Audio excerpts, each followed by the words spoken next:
kayong lahat. Glory to God. Hallelujah. Salamat sa Panginoon dahil nandito na naman tayo. Pray muna tayo. Panginoon, sa umaga ito kami ng pupuri at tunay ng Panginoon na nasa kalagitnaan ka namin, simulat-simula pa kanina na simula kami mag-worship sa Lord. Thank you, Lord, for your presence in our midst. Naramdaman namin ang presensya mo, Panginoon. Pwede po kami bago pa ang inside mo, Lord, we are so blessed already, Lord. God, by your our worship, Lord God. Thank you so much, Lord, for this wonderful Godful fellowship, Lord God. In Jesus' mighty name, Amen. Short, testimony.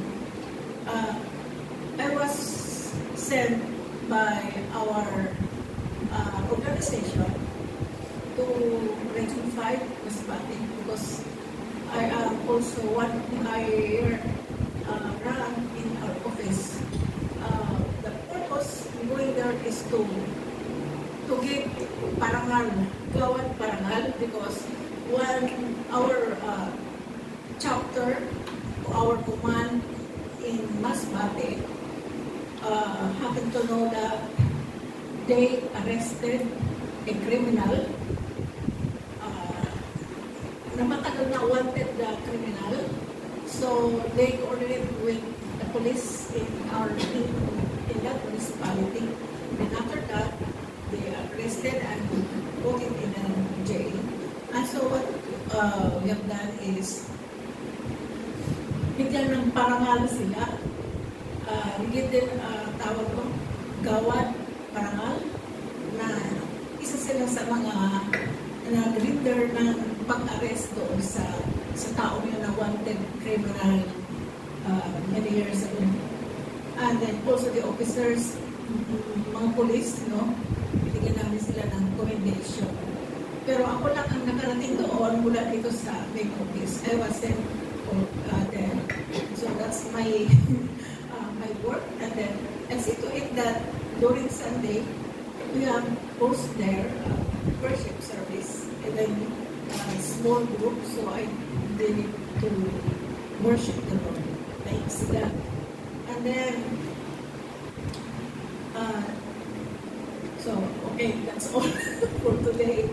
And now this is our topic. Okay. So my topic is about the attributes of our Lord Jesus Christ. Ano ba yung attributes? Di ba yan yung kanyang pagkakilala, kanyang identity, ano? Pero mayroon siyang dalawang pagkakilala, yung the powerful nature of Jesus, and the other one is the moral nature. So, first of all, powerful muna ako kasi mahaba yan yung pag-usapan, ano?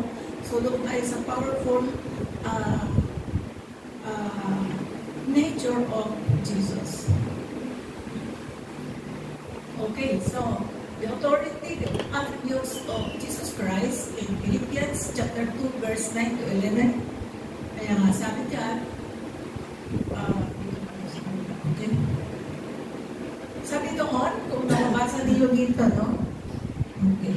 Sabi dyan, in verse 9, for the reason also God highly exalted him and bestowed on him the name which is above every name, so that at the name of Jesus every knee will bow, of those who are in heaven and on earth and under earth, and every tongue will confess that Jesus Christ is Lord, to the glory of God of the Father. Sa Tagalog, kaya nga siya na una naman ay lubhang itinaas ng Diyos at binigyan ng pangalan higit sa lahat ng pangalan. Ito ay upang pangalan ni Jesus ay luluhod ang bawat tuhod ng mga nasa langit at ng mga nasa lupa at mga nasa ilalim ng lupa. Ito ay upang ipahayag ng bawat dila na si Jesucristo ang Panginoon at ikaluluwalhati ng aming ating ng Diyos Ama. So every time pala na ginagawa ni Jesus, ang Father ang na luluwalhati. Amen? And every time God, yan ang ginagawa natin. Praise God, hallelujah. Okay, so sabi dito, ano ang identity ni Jesus Christ? How it is described? Christ, powerful name, powerful nature. God pa na, di ba, yung nature kalikasan, di ba? So si Jesus Christ, likas na makapangyarihan ang kanyang nature. Ayun ang kanyang identity or traits. So, likas na si Jesus ay makapangyarihan, no? At walang makaka-imitate nito as according to His powerful nature. Number one is yung tinatawag na infinite. Meaning, infinite is everlasting, without end, eternal, perpetual, endless, and unending. So, ang infinite po ay walang katapusan ang kanyang likas bilang si Jesucristo na ating Panginoon. So, He is infinite God. Kaya tinatawag na, He is our infinite God. Kaya, pag nagpe-pray tayo, lahat ng kanyang nature ay, pag nagpe-pray kasi ako, talagang binabanggit ko, You are everlasting Father, the mighty God, infinite God, the omnipresent, omnipotent. Kasi siya yun di ba? So yun ang kanyang identity. So, He created all things according to Colossians chapter 1 verse 16. The full expression of deity resides in Him. Okay, Jesus has no limits or boundaries, di ba?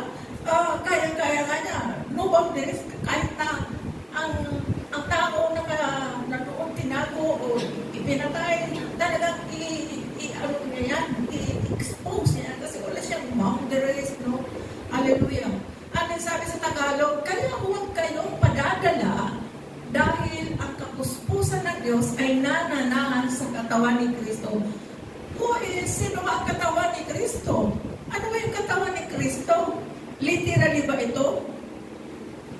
Literal ba ito na katawan ni Kristo pinag-uusapan? Sino sabing hindi? Taas ng kamay. We are His body and Jesus is the head. Amen. So, kahit tayo pumunta, kasama natin si Jesus. Kasi we are His body. Hallelujah. Kaya, ito, katawan tayo ni Jesus Christ. And He is the head. Okay? Praise God. Hallelujah. Kaya kasama natin si Jesus. Diba? Ang sabi doon, we are the temple of the Holy Spirit. We are one. Diba? Okay, so we are His body. Nananahan sa katawan ni Kristo. Kaya huwag kayong padadala dahil ang kapuspusan ng Diyos ay nananahan sa katawan ni Kristo. Kaya tingnan natin every malapit ng Sunday, wala pa yung Sunday, Lunes pa lang, talagang pus tayo na kapangyarihan ng Panginoon. Talagang inaasam, ang tagal naman ng linggo, ang tagal naman kasi gusto ko na magpunta sa church. Kahit na walang perusin, doon kayo, amen? Kasi andoon, pus tayo ng kapangyarihan, we are His body. Kaya ang tendency natin ay talagang purihin siya, bigyan siya ng papuri sa pamamagitan na kung ano gagawin natin sa church. God is being worshipped by our works. Amen. Hallelujah. Okay, next is, so number one, identity or powerful nature of Christ is infinite. Okay, number two, the powerful nature of Jesus Christ, siya ay likas na, sabi diyan, immutable. Hindi nagbabago or unchangeable. Amen? Ang tao nag-change ang mind. Pero si Lord never na mag-change yan. Pag sinabing, I am the way, the truth, and the life, ay talaga naman patutunayan niya yan. Kasi nag-change. Kahit makasalanan tayo, sasabihin ba niya, I am the way, the truth, and the life. Kaya, come to me. Diba? Sabi ng Bible, come to me, all you are weary and burdened. I will give you rest. Bakit? I am the way, the truth, and the life. At yun lang magagawa niya. Likas na siya ay immutable, unchangeable. Hallelujah. And then sabi dito sa Hebrew 13:8, Jesus Christ, the same yesterday, today, and forever. Si Jesus Cristo ay siya rin kahapon, ngayon, oo, at magpakailanman. Amen? Amen. Kaya si Jesus Christ, muling babalik kasi pangako niya yan. Sabi niya sa yung ating part, yung pangako niya sa atin. Sabi sa John 3:16, ano sabi niya?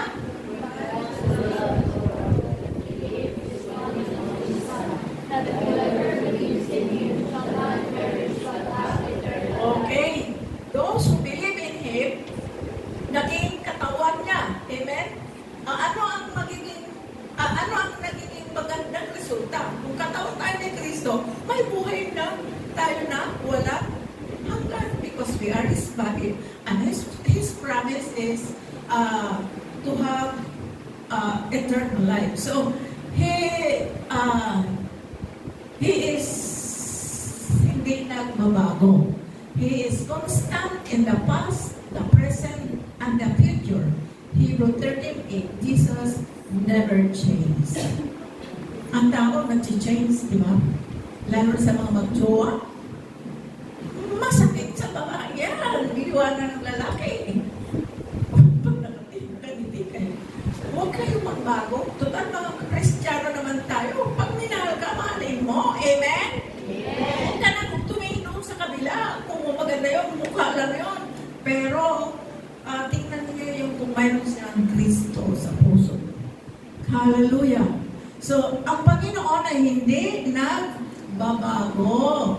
He is immutable, unchangeable. Next is eternal. Eternal. He existed in the beginning. In John chapter 1 verse 1, ang salita ng buhay, nagpasimula ay naroon na ang salita. Sino ba yung salita dito na tinutukoy? Si Jesus. Ang salita ay kasama ng Diyos. At ang salita ay Diyos. Magkaiba yung scriptures tsaka word. Diba? Ang scripture, yung binabasa natin, pero word pa rin yan. Pero the word itself na nagbibigay ng buhay is our Lord Jesus Christ in John chapter 1 verse 1. Okay, He will be with His, tingnan mo, ito na naman, ang pangako niya. He will be with His followers to the end of the age. Amen! Kaya mapalad talaga tayo, mga ama, mga nanay, mga kabataan, naroon si Jesus, kasama mo siya kahit saan ka pumunta. Huwag ka lang bumitaw.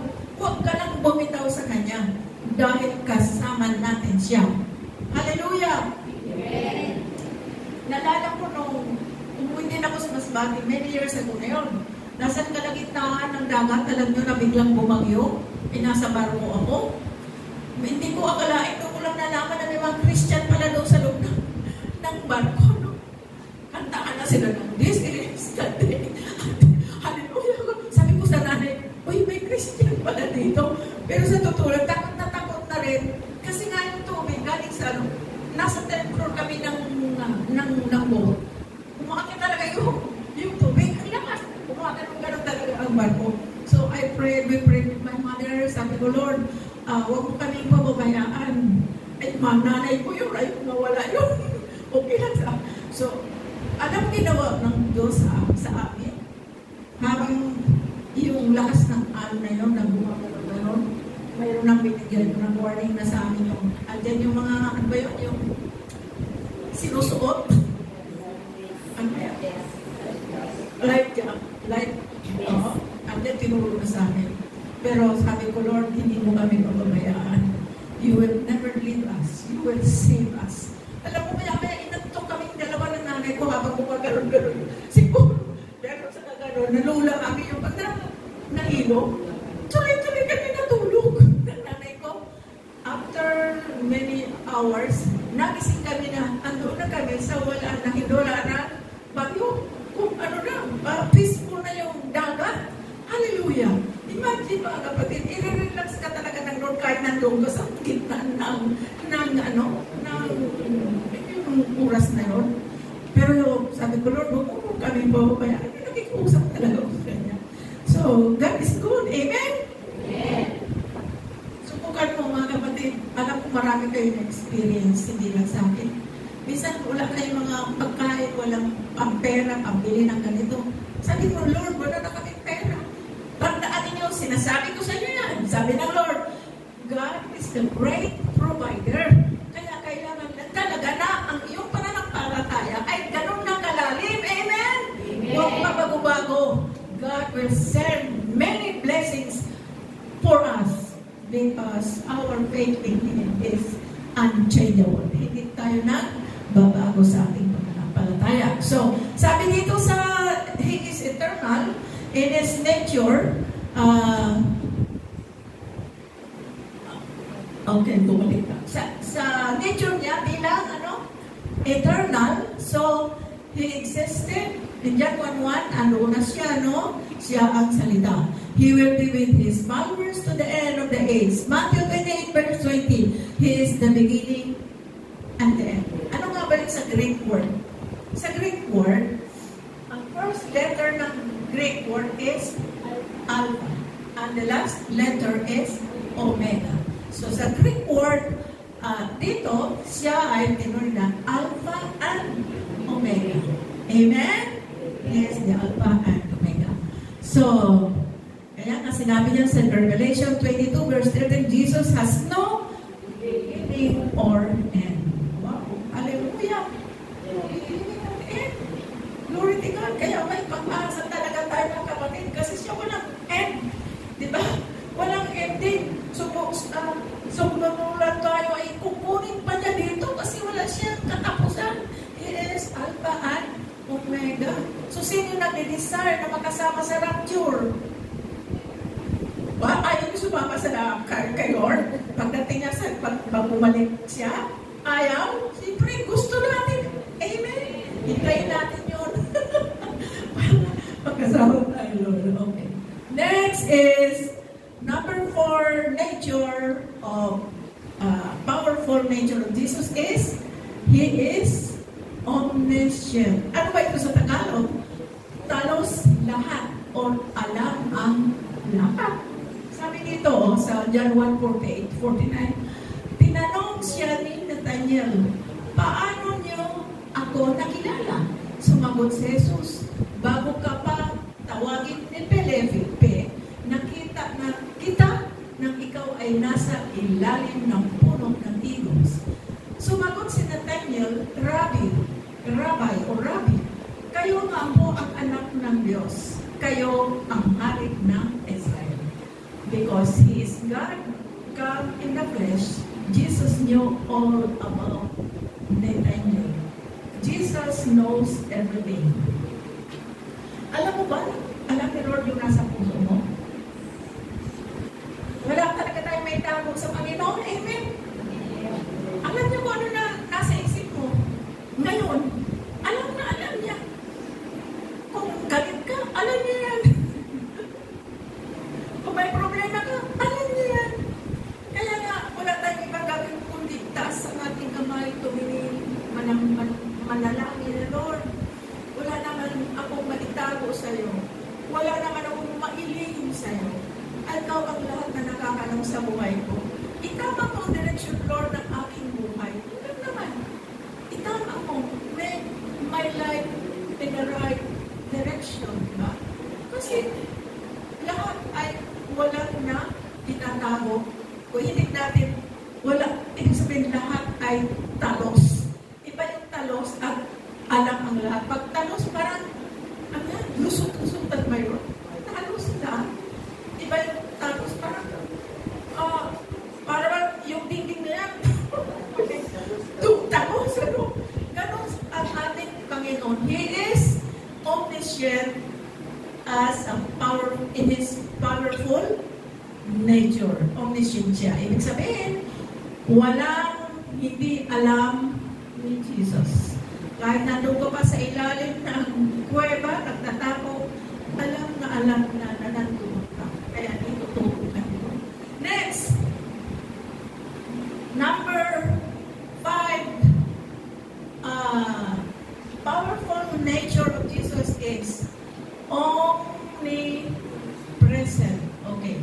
Sabi dito sa Matthew 28 verse 20, Jesus will always be with his followers, no? It states that teaching them to do observe all things whatsoever I have commanded you, and lo, I am with you always, even unto the end of the world. Wow! Nandun na tayo sa langit, kasama pa rin niya tayo. Siyempre, kasama na rin tayo. Amen? Hallelujah! So, ang tawag pala dyan, sa omnipresent ay Jesus is everywhere. Ito, katawa-tawa ito nangyari sa akin. Nagkaroon ako ng tawag? LBM. Eh, wala akong gamot.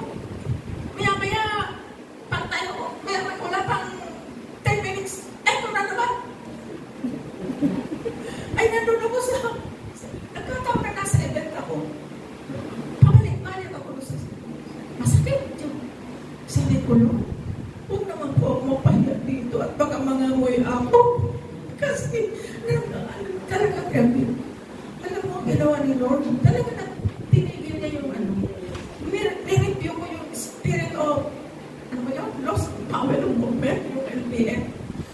Nireview ko yun. At talagang Lord ko kung bayaan, lukuban mo ko nito pangyarihan. Alam niyo, nawala yung sakit. Natigil yung maya-maya na pumapasok. Oo. At ito talagang katawa-tawa. Galing ako ng kaliwag. Kwento ko lang ito kasi we are talking about yung kahit si Lord He is everywhere. Pinangain ako nung sa kaliwag, nung mga gulay na yung may fibrous vegetable. Kumain na masarap. Ngayon, wala kang naramdaman. Ang sakay ko ng bus. Ito na. Naramdaman ko na talaga kailangan na ako pumunta sa CR. Wala talaga kasi nasa bus ako. Diyos ko po, nakarating ako ng Quezon City. Palabas na yung Diyos ko, pinto ko lang ito kasi Jesus is everywhere, di ba? Ito na, sabi ko, pagbaba ko talaga siguro, sabi na po, ano ba ito nung baba? Sabi ko, hingi na ako. Sabi ko doon sa wala naman akong makita ang Jollibee para doon ako pumasok. Wala talaga. Eto na, tawag ako ng taxi. Sabi ko sa taxi, pwede na, dumaan muna tayo sa Jollibee o sa McDo. Ihingihin na ako sa totoo lang talaga. Lalabas na. Yung Diyos ko po.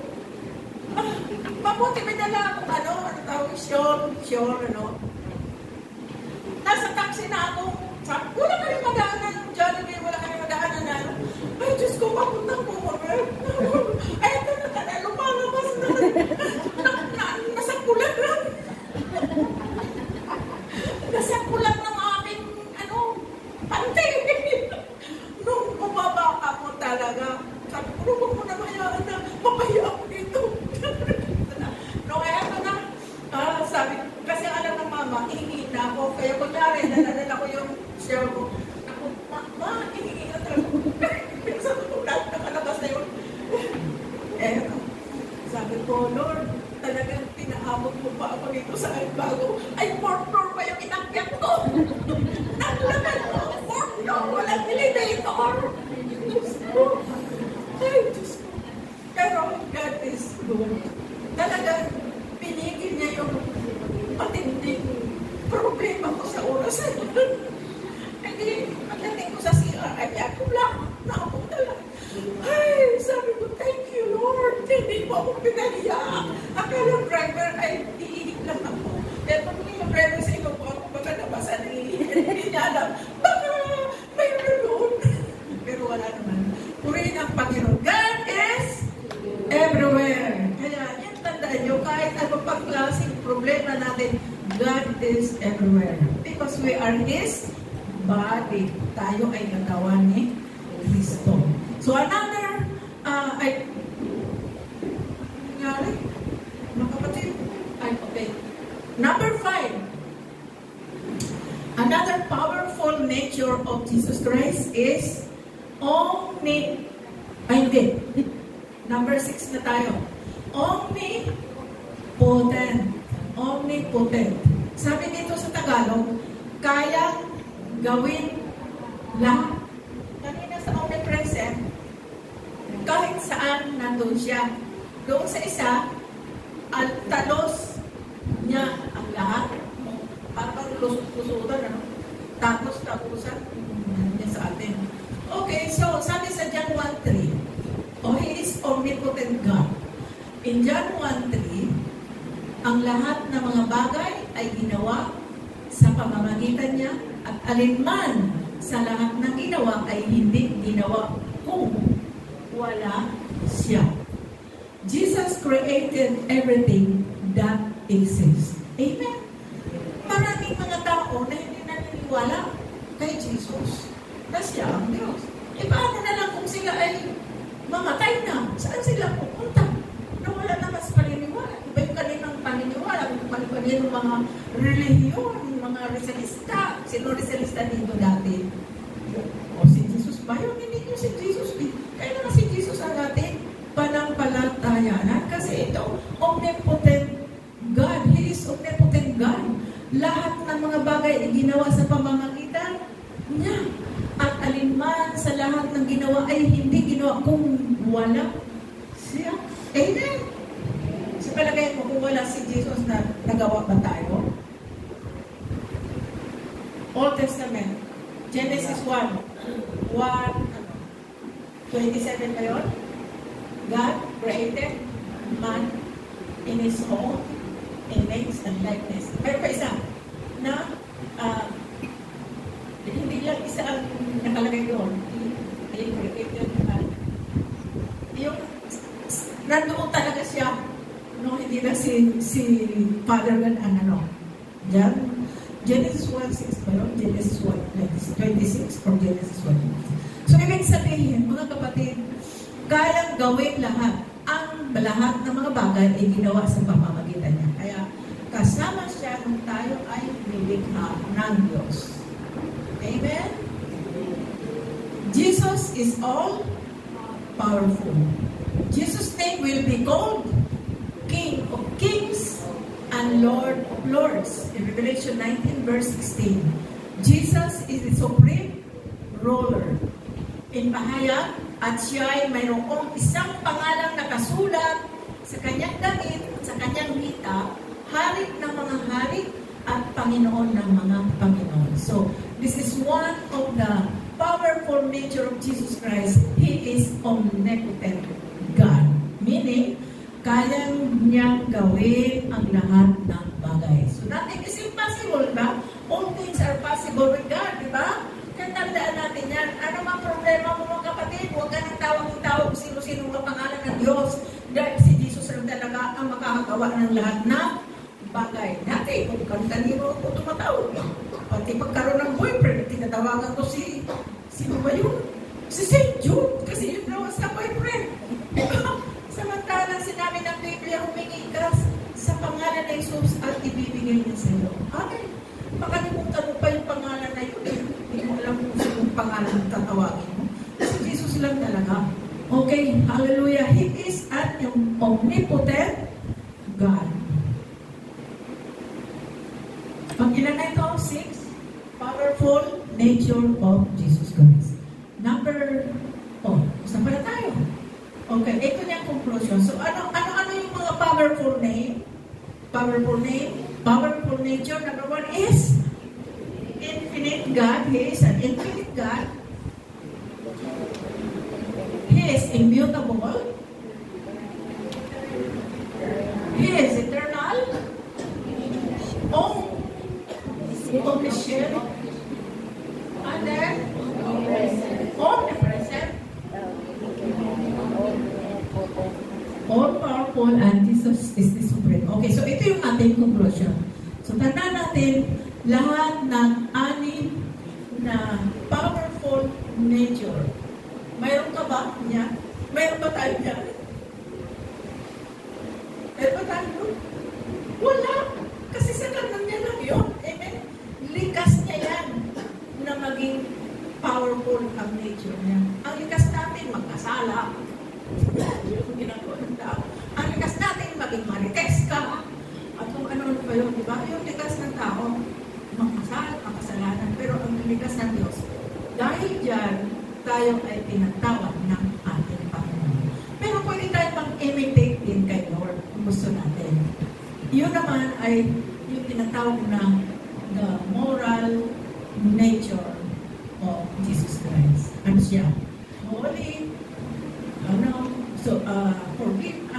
He forgives, He is holy, He is just, yun ang mga dapat natin i-imitate kay Lord. Pero hindi natin pwede imitate. Likas lang sa Kanya. Yan ang kanyang powerful nature. So in conclusion, Jesus has no limits or boundaries.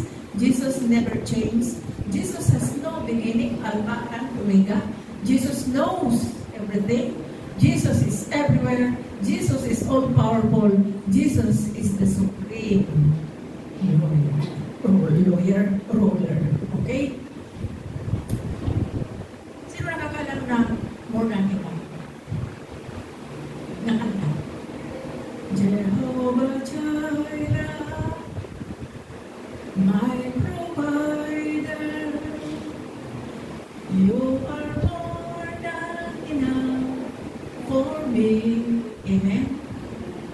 Jehovah Shammah, you're my healer.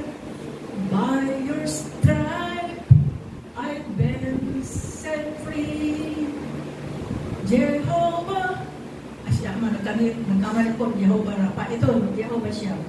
Jehovah Shammah, you are with me to supply all my needs. Sabay-sabay.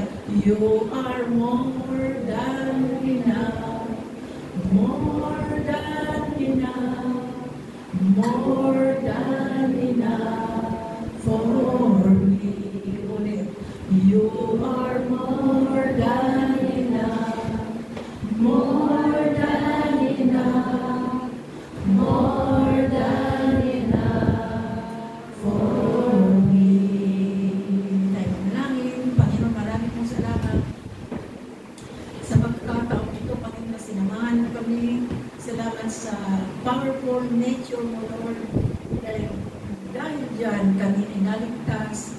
Kami ay nagkaroon ng pag-asa sa aming mga buhay na maging katawan mo, Panginoon. O kung nasaan kami, naroon ka. Sa panahon ng pagsubok, hindi mo kami pinababayaan. Kasi nandoon ka sa amin. Hindi mo kami iniiwanan ayon sa iyong mga panahon. Salamat, Lord. Napakabuti mo. Mapagmahal ka. Salamat sa iyong pagmamahal sa bawat isa sa amin. Salamat, Panginoon, sa mga direksyon na itinutuwid mo kami. Kung mayroon man mahirap, pero salamat pa rin, Lord. Kasi sa pagtuwid mo sa amin, na itatama namin ang aming buhay at natututo kami lumapit at sumampalataya sa iyo, Panginoon. Kaya maraming pong salamat. Ang aming pong response sa iyo, Lord, ay patuloy mo kaming tulungan. Ang aming pananampalataya ay lalo pang lumalim na lumalim, Panginoon. Pagpalain mo kami, O Diyos, at ang lahat ng ito, Lord, sa iyo namin ibinabalik ang lahat ng kapulihan at pasasalamat sa pangalan ni Jesus. Amen. Praise